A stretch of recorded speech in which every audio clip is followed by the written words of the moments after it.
امر تخییری تھا، وجوبی نہیں تھا، انکار کیا، ڈر گئے، وَحَمَلَهَا الْإِنسان، اور انسان نے اس امانت کو اٹھا لیا۔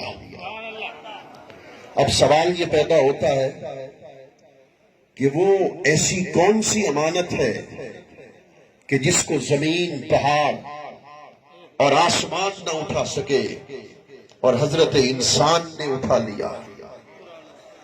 اس میں دو علماء کی آراء ہیں، دو طبقات کی۔ ایک کا تعلق علماء ظواہر کے ساتھ ہے اور ایک کا تعلق علماء بواطن کے ساتھ ہے۔ اس لیے لِكُلِّ آیَةٍ ظَاہِرٌ وَبَاطِنٌ وَإِنَّ ظَاہِرَهَا لِأَهْلِ الظَّوَاہِرِ وَبَاطِنَهَا لِأَهْلِ الْبَوَاطِنِ۔ کچھ ظاہری علماء اس کا معنی کرتے ہیں امانت کا، کچھ علماء بواطن اس کا معنی کرتے ہیں امانت کا۔ امانت سے کیا مراد تھی؟ پہلا معنی علماء ظواہر بیان کرتے ہیں کہ امانت سے مراد التکلیف، امور تکلیفیہ تھے۔ اللہ زمین، آسمان اور پہاڑ کو مکلف بنانا چاہتا تھا، انہوں نے انکار کیا۔ علماء ظواہر نے دوسرا معنی پیش کیا، الاعضاء والعین امانۃ فینبغی ان یحفظها، کہ اعضاء اور آنکھ امانت ہے، مناسب تھا کہ اس کی حفاظت کرے۔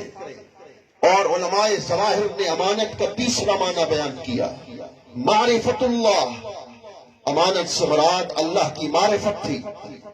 مگر علماء ظواہر نے بھی معنی درست کیا، اس میں کوئی شک نہیں، مگر علماء بواطن نے کیا معنی کیا؟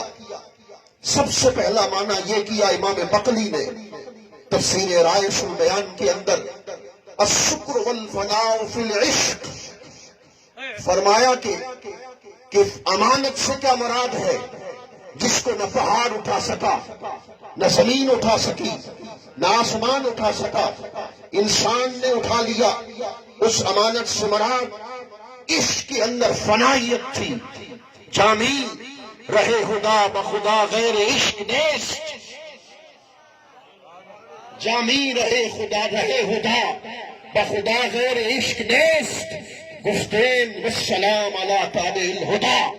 حضرت شیخ جامی نے کہا، خدا کی قسم، ہدایت کا وہ راستہ جو تمہیں پکڑ کر رب تک پہنچا دے، وہ راستہ کسی عالم کے پاس نہیں ملتا، وہ راستہ ان عاشقوں کے پاس ملتا ہے۔